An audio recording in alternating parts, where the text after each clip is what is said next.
მოგესალმებით, მე ვარ იანთაძე და თქვენ უყურებთ პოდკასტ ციტატა. პოდკასტის დღევანდელი ეპიზოდის ციტატა ასე ჟღერს: თურმე რამდენი ფარული სიბრძნე გჭირდება იდგე. ციტატის ავტორია ქართველი პოეტი მთარგმნელი დავით წერედიანი. ძალიან მწირე ცოდნით და პრიმიტიული ხედვითაც ადამიანი მაშინვე მიხვდება, რომ ამ ციტატაში არანაირი პარადოქსი არ არის, იმიტომ რომ ვერავინ ვერ იკითხავს, რომ რა თუნდა დგომა სიბრძნე და მით უმეტეს ფარული სიბრძნე, იმიტომ რომ ცხადია, რომ აქ ჩვეულებრივ დგომაზე არ ლაპარაკობს პოეტი, აქ არის ლაპარაკი რაღაც დიდი უბედურების, დიდი ძალის წინაშე დგომაზე, რაც რა თქმა უნდა ყველას არ შეუძლია.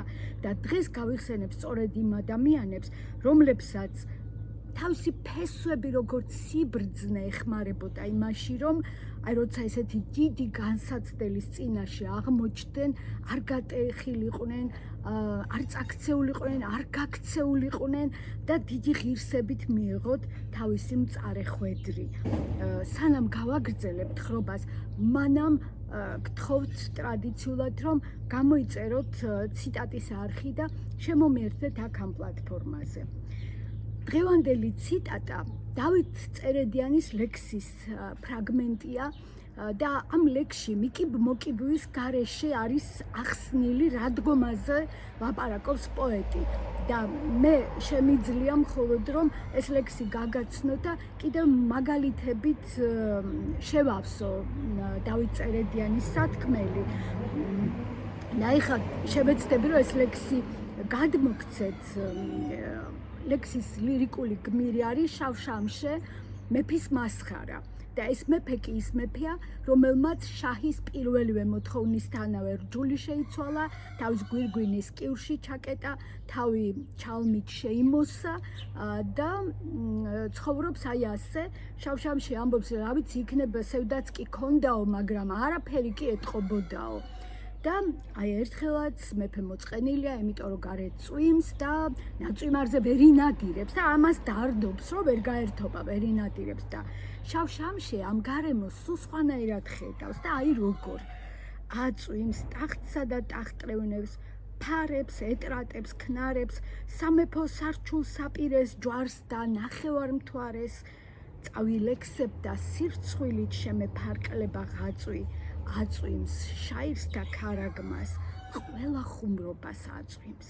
და აი ამ ჟამ მოწყენილ დღეს მეფე მოუხმობს თავის მასხარას იმისთვის, რომ მასთან მასლაათით თავი გაირთოს და ჯეროთ სრულ სოფლისას იტყვიანო და მე მიმართავს მეფე შავშამშეს, მითხრა ის დროა ხუმარო, ჩაჩში გიცვლიდე გვირგვინს და მასხარა კი აი რას მიუგებს პასუხად, კადრე სხვა იყო გვირგვინი, გარნა იცვალნენ დრონი, დღეს ეგეც მასხრის ჩარჩია, რომელს რომელი წონის. და აი ეს წარე სიმართლე რო უთხრა მეფეს თავისმა მასხარამ, გაიქცა, გავიქეციო მეო და მეფემ აწია ორივე ხელის მჭიღიზევით და ოთხივე მხარესო წარე ძახილი გაგზავნაო. და აი ლექსი ასე სრულდება.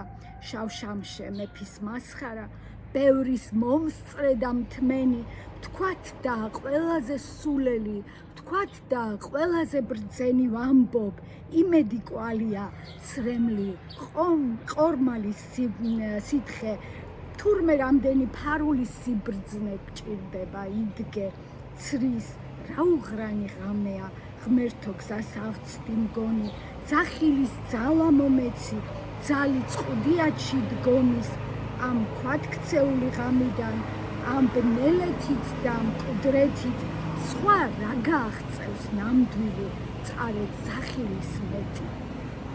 აი რა არის დავით წერედიანის დგომა, წყუდიათში ქვათქცეულ ღამეში სიმართლის გადარჩენა და ამ სიმართლის ძახილი ისე, რომ შენი ხმა ეს სიმართლის ხმა სხვებსაც მიაწვდინო.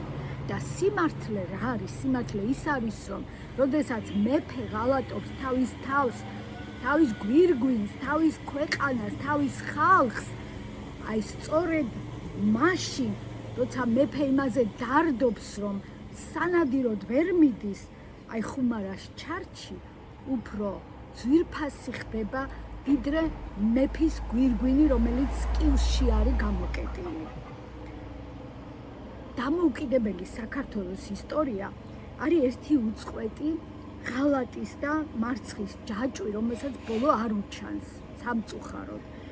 ოღონდ ამ სიბნელეშიც ჩანს რამდენიმე დგომა და ამ წყდიაჩიც ისმის რამდენიმე მართალი ძახილი, რომლებზეც ფაქტობრივად ჩვენი ერი მთლიანად არის ჩამოკიდებული დღეს და მათ შორის ორი ჩემთვის არის განსაკუთრებით ამაღელებელი და ეს ორივე დგომა უკავშირდება ომს.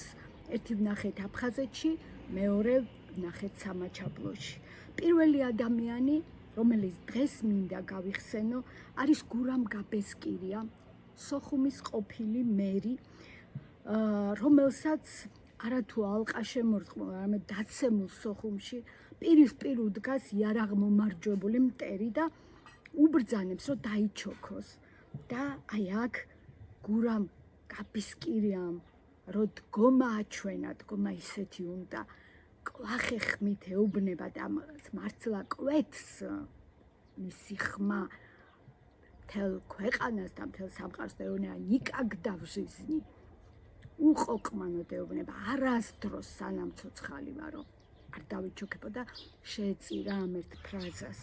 და როცა დავით წერედიანი სიბრძნით დგომაზე წერს, აი ჩემთვის სიბრძნე სწორედ ამ პასუხის უყოყმანობაშია, აი მის სიმკვახეშია, მის სიმკვეთრეშია და დარწმუნებული ვარ, რომ სიბრძნე არის ამ პასუხის ფესვებში. აი ეს ფესვები კვებავდა ბატონი გურამის ამ უყოყმანო პოზიციას, რომ აი საუკუნეების წიაღიდან წამოიღო ეს სიმამაცე ალბათ მან, როდესაც შეეძლო, რომ აი ესე პირდაპირ მიეხალა მტრისთვის, რომ ის არ დაიჩოქებს არასდროს თავის მიწაზე. გურამ გაბესკირიას სიცოცხლეც და სიკვდილიც იმიტომ გახდა ჩემთვის განსაკუთრებით გამორჩეული, რომ კადრები არსებობს, რომელიც მის გმირობას გვიჩვენებს და აი პირდაპირ მისი ფოლადის ხმა ასე აღწევს მისი სიმართლე ყველა ქართველის გულამდე. დარწმუნებული ვარ ამაში. მეორე ადამიანი, რომლის დგომაც ასაზრდოებს დღეს ქართველი ერის, ქართული სახელმწიფოს ღირსებას, რა თქმა უნდა გიორგი ანწუხელიძეა. მწერალმა ბესო სოლომანაშვილმა ჩემთან ინტერვიუში თქვა, მოვდივართ და ყველაფერი მეორდება. ხან ერთ ცოტნე დადიანს ვეკიდებით, ხან ერთ ილია ჭავჭავაძეს ვეკიდებით, ხან ერთ გიორგი ანწუხელიძეს ვეკიდებით. ეს სევდა, რომ გიორგი ანწუხელიძეზეა ახლა მთელი ერის ღირსება დამოკიდებული, მან ხო შეძლო. ციტატის დასასრული. დიახ, და რაც გიორგი ანწუხელიძემ შეძლო, ესეც ფირზე არის აღწერილი და ეს ფირიც აი გიორგის ამ გაუტეხელი დგომის ამბავს და მის ძახილს მარტო ჩვენ კი არ გვიგზავნის, ფაქტობრივად მარადისობას უგზავნის. საქართველოს პირველ არხზე რეჟისორმა გიორგი შენგელმა გადაიღო ფილმი, რომელსაც ქვია გიორგი ანწუხელიძე, 2021 წელს გამოქვეყნდა ეს ფილმი და ფილმი გვაცნობს გიორგის მის ოჯახს, რომელშიც გაიზარდა და მის ოჯახს, რომელიც მერე თვითონ შექმნა და ეს ფილმი არის ისეთივე უბრალო, როგორც გიორგი იყო და ამიტომ მგონი შეუძლებელია, რომ ცრემლის გარეშე ადამიანმა ამ ფილმს უყუროს. ფილმში ესე უბრალოდ ყვებიან, როგორ გადაარჩინა გიორგიმ სხვადასხვა დროს ორი ბავშვი მდინარეში დახრჩობას, იქ რაღაც მორევს ქმნიდა ეს მდინარე, სხვადასხვა დროს მოხდა ეს ამბავი და თვითონაც ბავშვი იყო ლამის, როცა ორი სხვა ბავშვი გადაარჩინა. ყვებიან, როგორი ძალა ქონდა მას და ძალაზე მეტი კიდე ამტანობა და მოთმინება ქონდა. ესე უბრალოდ ყვებიან ყმაწვილობის ასაკში, როგორ გადმოაგდო გახედვნისას მეზობლის ცხენმა და გამზდელი მამიდა ამბობს, ვინ გაუშვებდაო ცხენის გასახედნათო, მაგრამ არ ვიცოდითო სად იყო და რომ გადმოვარდა. მარტო იყო, მიმშოლებელიც არა ვიყავდა და გონება დაკარგა და როდესაც ეს გონება დაუბრუნდა და აღუდგა, ისევე ცხენზე შეხტა და ეს საქმე, რომ ცხენი უნდა გაეხედნა, ბოლომდე მიიყვანა. ესეთი იყო გიორგი. უბრალოდ ყვებიან ასევე, რომ ჯარიდან დაბრუნებულმაო თავისთვის სპორტული ფორმა იყიდაო ძალიან ძვირფასი და ცოტა ხნის მერე ისევ ძველი ფორმით რომ მოვიდა ოჯახშიო, დავინახეთო, ვკითხეთო რომ კი, მაგრამ ის რა უყავიო ეს ახალი ფორმა და თქვა რომ რა ვქნაო, ძალიან მოეწონა და ვაჩუქეო და არც ვიცი თუ ის აჩუქა. ესე იგი, გამცდელი მამიდა გიორგის ფილმში ესეთ რამეს ყვება, რომ გიორგი დროშას ფეხი არ დააბიჯაო და ქედი არ მოუხარა მტერს და ამიტომ მოკლესო ტანჯვითო და მე ამას ამატებს, რომ სად წავა ჯიჟჯილაგი, მამა ჩემიც ასეთი იყო, მეც ასეთი ვარ. ეს ქალბატონი ამბობს. დავით წერედიანის ლექსში ნანატრე ეს დგომაც ეს არის, რომ როცა მტერი ძლიერია, როცა უკუნი ღამეა ქვეყანაში, როდესაც მეფის გვირგვინი პირობითად ამბობს კივში არის გამოკეტილი, სწორედ მაშინ უმცროსი სერჟანტი გიორგი ანწუხელიძე უნდა დადგეს, არ უნდა გატყდეს, არ უნდა გაიქცეს, არ უნდა წაიქცეს და ბნელი უნდა გაარღვიოს თავის ძახილით, რომ ჩვენ ეს შეგვიძლია. გიორგი ანწუხელიძის მეუღლე მაკა ჩიკვილაძე ფილმში ერთ ადგილას წამტყოყმანობს. ესე იცის, რომ გიორგი თუ საქართველოს დროშას ფეხს დააბიჯებდა და კიდე ყველაფერს გააკეთებდა, რასაც მტერი უბრძანებდა და არ ვიცით ახლა ჩვენ ქართველ ბიჭებს ტყვებს რას თხოვდნენ ისინი, ხო? მაშინ გიორგი გადარჩებოდა და ცოცხალი იქნებოდა და ხო და აი არ იცის ეს რა უნდა, მაგალითად როგორ რას აირჩევს თითო, როგორც მეუღლე, რომ გიორგის ეს გაეკეთებინა და ცოცხალი ყოფილიყო, თუ თავისთვის არ ეღალატა და ესე ტანჯვით მომკვდარიყო და აი ესეთი წამიერი ყოყმანის შემდეგ ამბობს ქალბატონი მაკა ფილმის ერთ-ერთ ყველაზე ძლიერ ფრაზას თვითონ როგორც გადაწყვიტა, ისე მირჩევნია მეც. ისევ ფესვებზე ვიტყვი, რომლებიც აი შავშავშეს მიერ ნანატრი დგომის სიბრძნეს ყვებავს. ეხლა რასაც მოვყვები ეს ამბავი ვიცი, გიორგი ანწუხელიძის დისკა ხათუნა ანწუხელიძე ყვება ამ ამბავს, მაგრამ ფილმში ეს არ არის. თუ არ ვცდები, გიორგი კეკელიძის წიგნში უნდა იყოს ეს ამბავი მოყოლილი, ეს წიგნი გიორგი ანწუხელიძეს ეხება.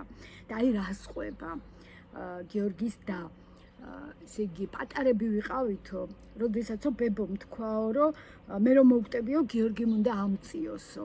ეს სიტყვა ამწიოს კახეთშიც ხშირად ისმის და ეს იმას ნიშნავს, რომ როცა ადამიანი გარდაიცვლება, მისი კუბო უნდა აწიოს ვიღაცამ და ეს რა თქმა უნდა ყოველთვის არის ხოლმე გარდაცვლელის ახლობელი და მამაკაცისთვის ერთგვარი პატივი არის, როდესაც კუბოს აწევს, მიცვალებულის კუბოს. ხო და აი ამას ამბობდა ბებია და მერეო წლები რო გავიდაო, ბებია შეხამებულზე გარდაიცვალა, პირველ სართულზე იყო ცხედარიო და ჩვენ ზევითაც და ქვევითაც ორივე სართულზე სინათლე ალანთეთო, სანთლები და გიორგი მოხვიაო ხელიო და მარტო მაიყვანა მეორე სართულზე. ვიფიქრეთ ვერ აწევსო და ყველა გაგვწია. ავიდა მარტო და ბებია.